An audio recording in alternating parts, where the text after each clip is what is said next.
Good afternoon student. हम लोग देख रहे हैं माखनलाल चतुर्वेदी द्वारा रचित बेटी की विदा इस कविता को। माखनलाल चतुर्वेदी जी को भारतीय आत्मा कहा जाता है और एक पिता अपनी बेटी की विदाई किस प्रकार करते हैं और बाद में उनके मन में दुख होता है। देखिए, एक एक पिताजी अपनी बेटी को ही बेटा भी मानते हैं, लेकिन उनको शादी होने के बाद पता चलता है कि अरे इतने सालों से इतने दिनों में मैं जिसे बेटा कह रहा था वो तो मेरी बेटी आज विदा हो गई है, पराए घर गई है। और इसके कारण वो लज्जित हो जाते हैं, क्योंकि समाज में वो लोगों का मुंह बंद करने के लिए बेटी बेटा फर्क नहीं करते हैं या बेटी को ही बेटा मानते हैं। लेकिन अंत में उनको पता होता है कि हम गलत है, समाज सही है। और समाज की बातों को याद आने के कारण वो बहुत दुखी हो जाते हैं। बेटी की विदा इस कविता के माध्यम से एक पिता अपने बेटी की बचपन से पाजेब से लेकर मंगलसूत्र की मतलब सारी की सारी जिम्मेदारी उठाता है और उसका वर्णन यहाँ पर उन्होंने किया है। देखिए, कल के क्लास में हमने कवि परिचय तथा ऊपरी तौर पर सारांश देखा है, फिर भी दोबारा मैं आपको बताऊंगा। देखिए, काव्यसार प्रस्तुत कविता में बेटी की विदाई को आदि लेकर बताया है। देखिए, तो हम सीधा अभी कविता की ओर आते हैं। मैं ये कविता होने के बाद इसका ये कविता और कवि परिचय पीडीएफ के माध्यम से सेंड कर रहा हूँ, आपको उसको देखना है। बेटी की विदा। आज बेटी जा रही है, मिलन और वियोग की दुनिया नवीन बसा रही है। और इस प्रकार पिताजी कहते हैं कि आज क्या हो रहा है। देखिए, मेरी बेटी विदा हो रही है, जा रही है, दूसरे के घर जाएगी, मतलब ससुराल में उनका वहाँ पे मिलन संयोग ये हो रहा है और मैं वियोग उसे दूर चला जा रहा हूँ। और इसके कारण वो अब जाकर अपनी नई दुनिया बसा रही है। मिलन ये जीवन प्रकाश है, वियोग यह जीवन का अंधेरा है। और नई शुरुआत करना मतलब एक प्रकार प्रकाश की तरह होता है। देखिए, और एक कोई कार्य पूरा करना या वो समय चला जाना ये अंधेरे के समान होता है। उभय दिशि कादम्बिनी अपना अमृत बरसा रही है। और इस प्रकार से ये कादम्बिनी अमृत जिस प्रकार बरसात हो जाती है, बारिश आती है, उसी प्रकार से ये अपना ममता भरा उसका प्यार जो है वो यहाँ पर बरसा रही है। यह क्या कि उस घर में बजे थे वे तुम्हारे प्रथम पैजन। पिताजी कहते हैं, अरे तुम्हारे प्रथम पैजन मेरे घर में ही बजे थे। आज भले ही तुम बड़ी हो गई हो, पराए घर में जा रही हो, तुम्हारे ससुराल में चली जा रही हो, इस प्रकार की बातें होती है। देखिए, और भारतीय समाज में बेटी को पराया धन ही कहा जाता है और इस प्रकार वो पराई मतलब एक न एक दिन उसको विदा करके देना ही पड़ता है, नहीं तो समाज गलत दृष्टि से देखता है। तो ये बातें जो है समाज की मनुष्य एक सामाजिक प्राणी होने के कारण उसको समाज के साथ, समाज की बातों के साथ जुड़ा रहना होता है, उसको हम बदल नहीं सकते हैं।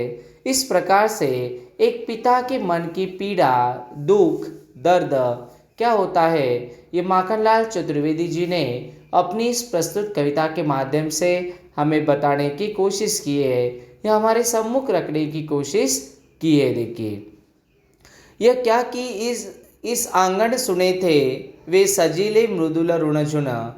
ये आंगन तुम्हारे पहले आने से पहले बहुत सुने सुने थे।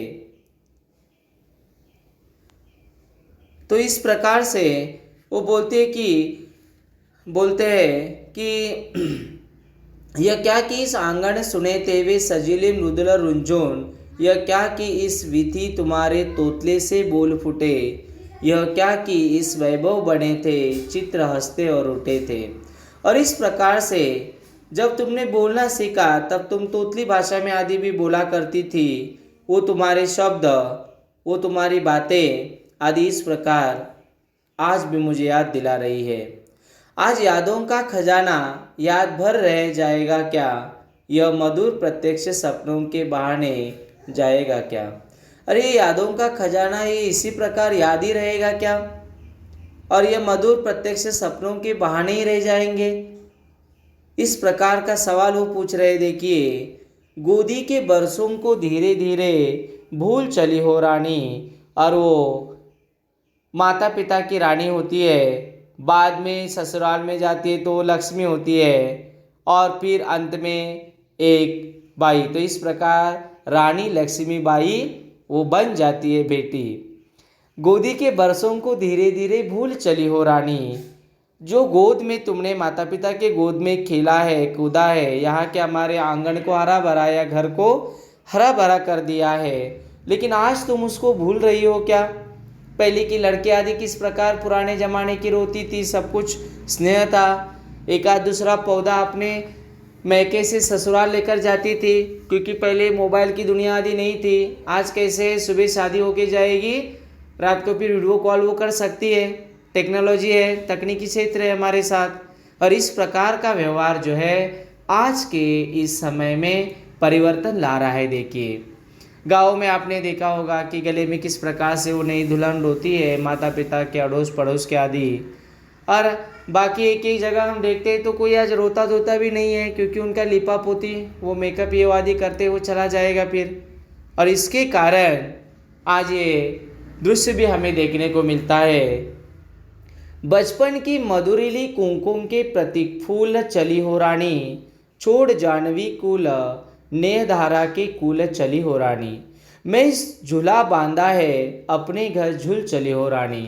और इस प्रकार से मैंने बचपन में तुम्हारे लिए झूला बांधा था, तुमने वहाँ पे उस झूले में बैठकर किस प्रकार से अपने आप वो तुम झूल रही थी।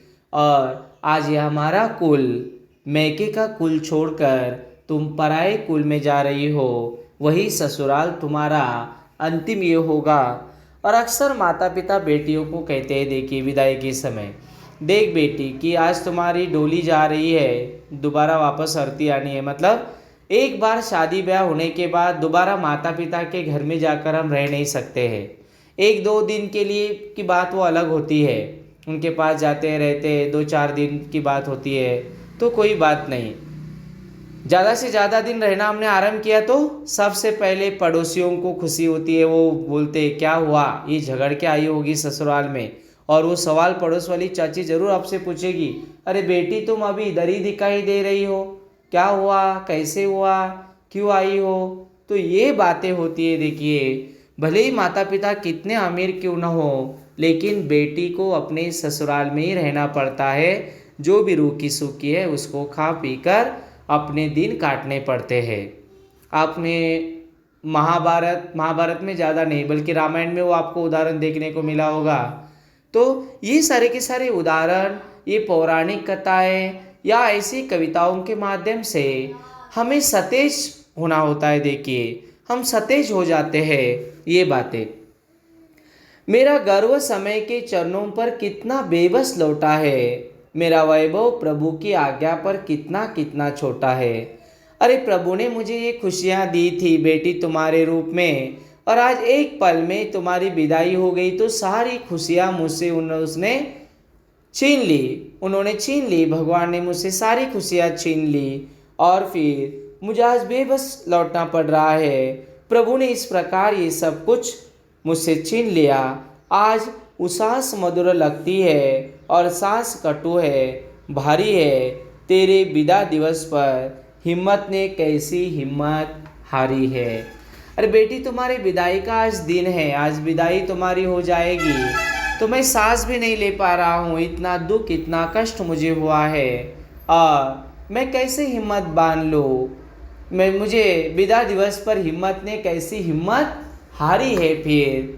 और इसलिए पिता या माँ हो भावुक हो जाते हैं। हम कहते हैं कि माँ की ममता, माँ का मातृत्व, माँ की ममता, लेकिन माँ बेटी को गोद में ही लेती है या अपने इधर कमर पे या उठा कर लेती है, क्योंकि वो क्या देखते हैं उतना ही उसके बेटी या बेटी देखे। पिता बेटी को या बेटे को कंधे पर उठाते हैं, क्योंकि मैंने जो कुछ नहीं देखा है वो मेरे बेटा या बेटी को देखना है। इस प्रकार की ऊंची आस, ऊंचे सपने उनके मन में रहते हैं। देखिए और फिर ये बेटियों को विदाई, बेटियों की करते समय पिता को इतना दुख होता है। और इस कविता के आगे वो बातें बताई है कि जो जो पिता बेटी को भी बेटा मानते हैं, लेकिन उनको उस दिन पता होता है कि अरे ये तो मेरी नादानी थी, मैं गलत था, मैं कैसे बेटी को बेटा मानता था। आज यदि वो बेटा होता तो मेरे ही घर में रहता, लेकिन ये तो पराए घर जा रही है। तो ये सारी बातें जो है ये पिता याद कर रहे हैं, ऐसे माखनलाल चतुर्वेदी जी हमें बता रहे हैं। हम अगले क्लास में मिलेंगे। मैं पीडीएफ के माध्यम से आपको कविता का ये कविता और कवि परिचय भेज रहा हूँ, उसको आप देखिए। धन्यवाद।